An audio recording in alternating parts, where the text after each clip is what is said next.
Railway station पर भूतों की बारात। एक रामपुर नाम का गांव था।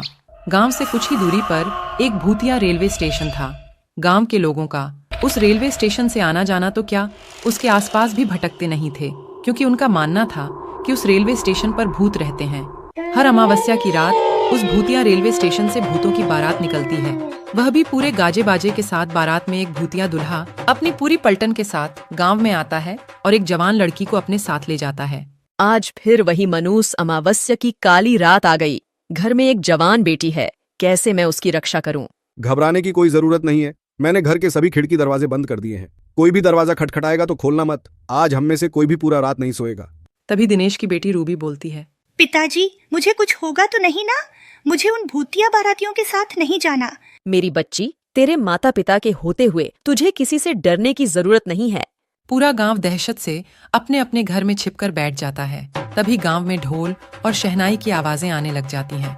आवाज इस भूतिया बारात की ही थी, जो रेलवे स्टेशन से निकलकर गांव की तरफ आ रही थी। गांव वालों, दिखाई और सुनाई नहीं देता क्या? तुम लोग को तो देखो, बारात आई है। हमारा स्वागत नहीं करोगे? मेरी दुल्हन कहाँ है? कहीं दिखाई नहीं दे रही मुझे। अब भूतिया बारात गांव में आ चुकी थी। सुनीता अपनी फूल जैसी बेटी को एक कोने में छुपाकर बैठी हुई थी। तभी भूत आगे की तरफ बढ़ता है और जोर जोर से हंसने लगता है।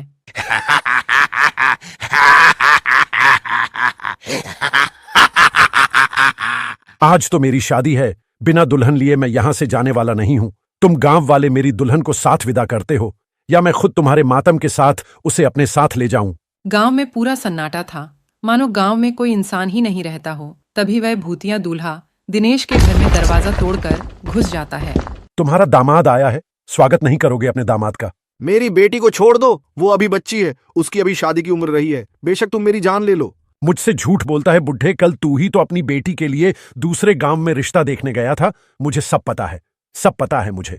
मेरी बेटी को हाथ लगाने की कोशिश भी मत करना। मैं उसकी माँ हूँ।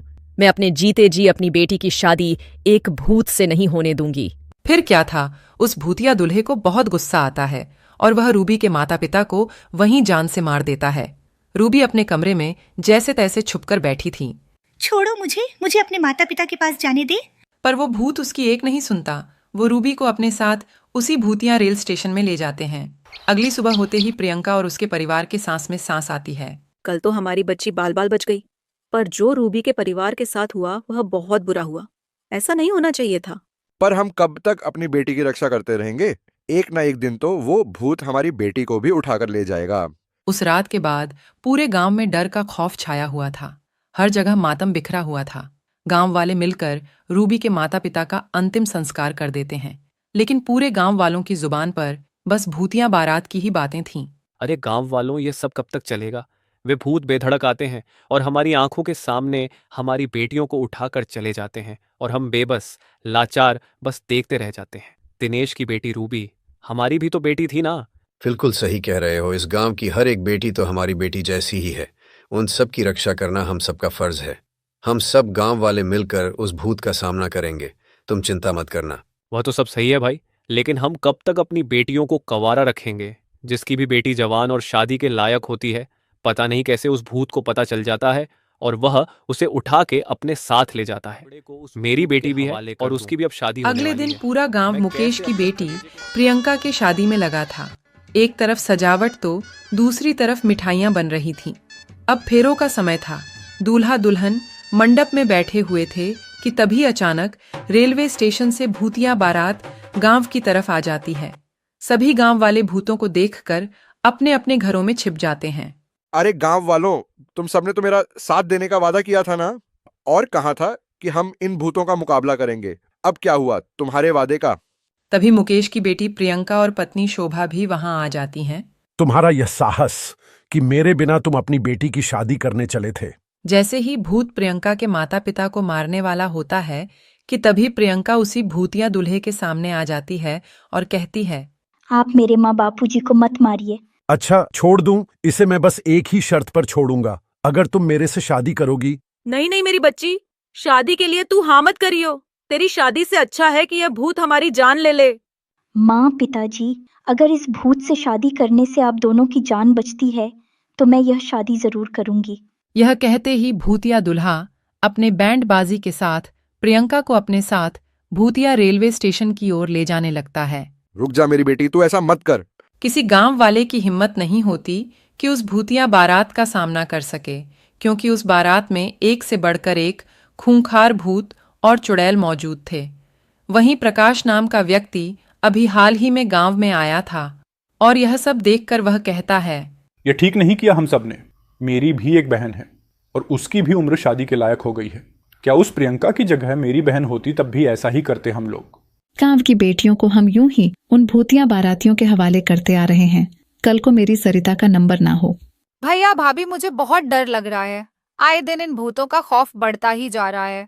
दुल्हन का वह सुहाग का जोड़ा उनके मौत के जोड़े में तब्दील होता जा रहा है। बहन तू चिंता मत कर, मैं इसका समाधान जरूर निकालूंगा और तेरे साथ साथ इन गांव वालों को भी इन भूतिया बारातियों से मुक्त कराऊंगा। इसके बाद प्रकाश जंगल में एक तपस्वी तांत्रिक के पास जाते हैं और उनके पास पहुंचकर अपने गांव का हाल बताता है। बेटा, मैं देख पा रहा हूं कि तुम्हारे गांव पर एक श्रापित भूतिया बारात का साया है और उस भूतिया बारात से छुटकारा पाने के लिए मेरे कहे अनुसार नियमों का पालन करना होगा। जी तांत्रिक बाबा। इसके बाद वो तांत्रिक प्रकाश को समाधान और नियम बताते हुए एक गंगा जल की बोतल देते हैं और कहते हैं, जा बच्चा, तेरे और तेरे गांव वालों का कल्याण हो। जिसके बाद प्रकाश गंगा जल लेकर गांव आ जाता है और सभी गांव वाले से कहता है, सुनिए गांव वालों, इस भूतिया बारात से छुटकारा पाने का एक उपाय मुझे मिल चुका है, लेकिन इस काम को पूरा करने के लिए मुझे आप सबका साथ चाहिए होगा। हम सब तुम्हारा साथ देंगे, बताओ क्या करना है। बस आप सब एक काम कीजिए कि आज की रात शादी का प्रबंध कीजिए, बाकी सब मैं संभाल लूंगा। प्रकाश के ऐसा कहते ही पूरा गांव शादी की तैयारी में लग गया और ऐसे ही अब रात हो चली थी और शादी की बात उन भूतिया बारात को भी पता चल गई थी, जिसके बाद वो भूतिया बारात बैंड बाजे के साथ गांव में आ खड़ी हुई। कहाँ है मेरी दुल्हन? बताओ, कहाँ है मेरी दुल्हन? भूतिया दूल्हा मंडप में एक दुल्हन को देखता है और उसे अपने साथ भूतिया रेलवे स्टेशन के अंदर एक पुरानी सी ट्रेन के डिब्बे में लेकर चला जाता है, जहां पर बहुत सारे कंकाल ही कंकाल पड़े हुए थे। तभी वह दुल्हन घूंघट उठाते हुए कहता है, ये रही तुम्हारी दुल्हन, कर लो अब शादी। धोखा, धोखा हुआ है मेरे साथ, धोखा। मैं तुम्हें नहीं छोड़ूंगा। भूत के ऐसा कहते ही प्रकाश अपने हाथों में छुपाए हुए गंगा जल को उस ट्रेन में पड़े कंकाल के ऊपर छिड़क देता है और बाहर निकल जाता है, जिसके बाद उस पूरी ट्रेन में आग लग जाती है और वह भूतिया बारात उस आग में भस्म हो जाती है। अशोक के इस काम से अब गांव में बेटियों की शादी अच्छे से होने लगती है और सब कुछ ठीक हो जाता है।